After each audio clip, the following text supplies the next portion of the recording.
The other Yeah. team in the top six that I wanted to elaborate a bit on, but we didn't in the previous episode, was Portland. Now, Portland has added a lot of pieces in the offseason, right? They had a pretty good bunch in the bubble.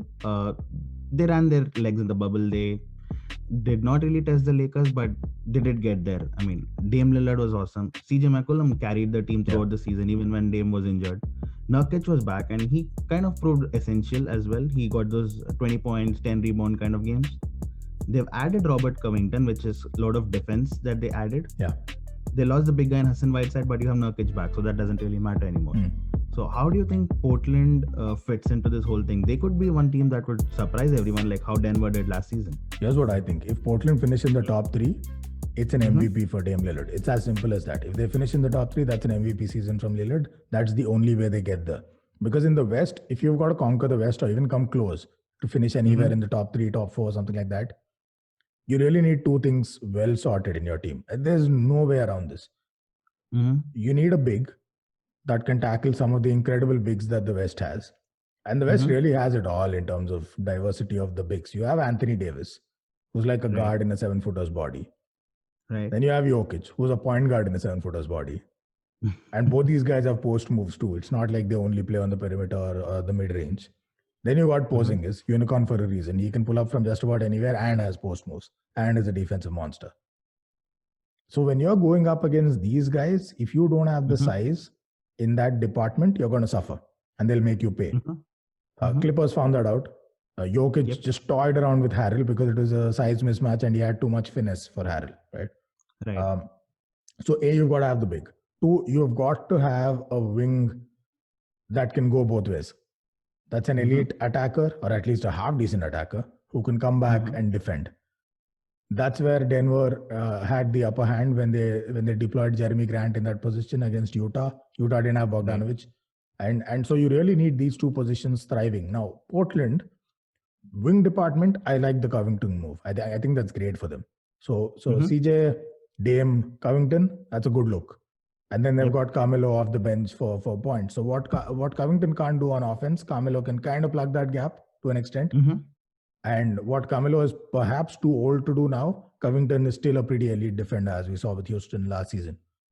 Right. So they've got that wing department kind of. It's a bit of a patchwork, but it'll work. Bigs, that's where I have a problem. Whiteside Mm-hmm. was a rebounding machine, was a blocks machine. Nurkic, Right. not so much, at least on the blocks. He's not quite the defensive presence that Hassan Whiteside is. That'll cost them a lot in the West Mm-hmm. because he's not stopping Jokic. Well, nobody is, but he's not containing Jokic. He has no shot against Anthony Davis. He's going to get destroyed in that matchup. A fit Porzingis, destruction again. And Porzingis will take him inside and out. Like perimeter and Mm-hmm. inside is the same case with Anthony Davis, right? So he's getting punished left, right, and center across the West. Clippers have Ibaka now. That big matchup, the paint matchup, the big man rivalry, they're not really coming out on top with Nurkic. Right. So that's a big problem for them. And Houston, that's why they suffered when they gave up Capella. They still got by Mm-hmm. because they had two MVP caliber players in their backcourt. But in the playoffs, they suffered. That size loss Right. hurt them. You can't really conquer the West without a strong wing and a big man. And Portland don't have a big man. So despite that, if they finish third or in the top three, top four even, it's quite likely Mm-hmm. that you're looking at an MVP season from Dame Lillard. That's the only way Because they we've do seen it. we've seen this from Lillard, right? He can carry his team all on his own. Yeah. His back against the wall in the bubble Mhm. when after sinking those two free throws against the Clippers, Yeah. it was all doom and uh, Yeah. gray skies for Portland. And then you saw how he came back, 250-point games, Right. and Portland was back in the mix. They went to the play-in. They absolutely crushed Memphis Grizzlies. Again, Dame Lillard shown there. Yeah. The first game against Lakers, it was all again Dame Lillard. He got some 30-odd points. So he's shown that if he's the one that they can depend on, yes, he's shown that Yeah. he has the A game to bring his best game to the best teams and prove it out there. But for all of his hype, and he really is that Mm-hmm. dude, and he is clutch, and he's Mm-hmm. a great performer, and he can put the team on his back and carry them. He doesn't have a regular Mm-hmm. season MVP. I don't think he's ever even come close. Right. Maybe Right. numerically, but he's never really been a true contender that everyone raved about and said this guy has a legit shot at Correct. MVP this season.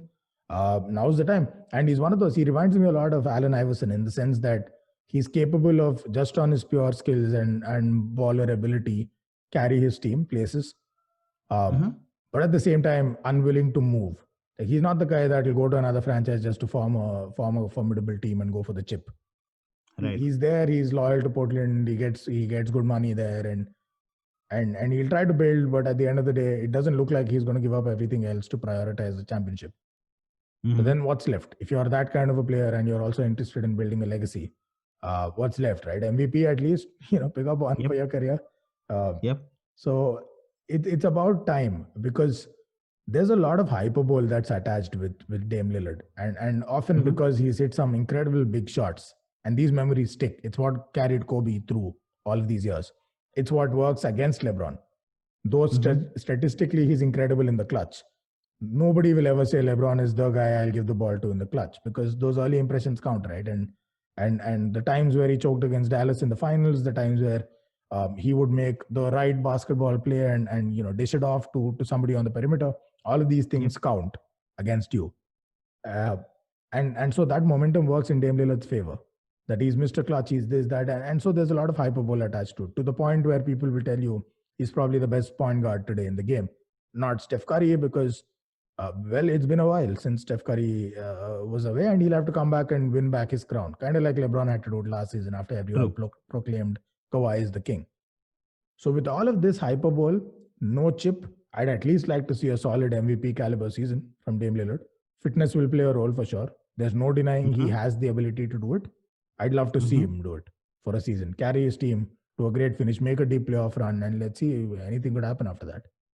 And that'll be entertaining if Portland go deep into the playoffs, because they're one hell of a team to watch.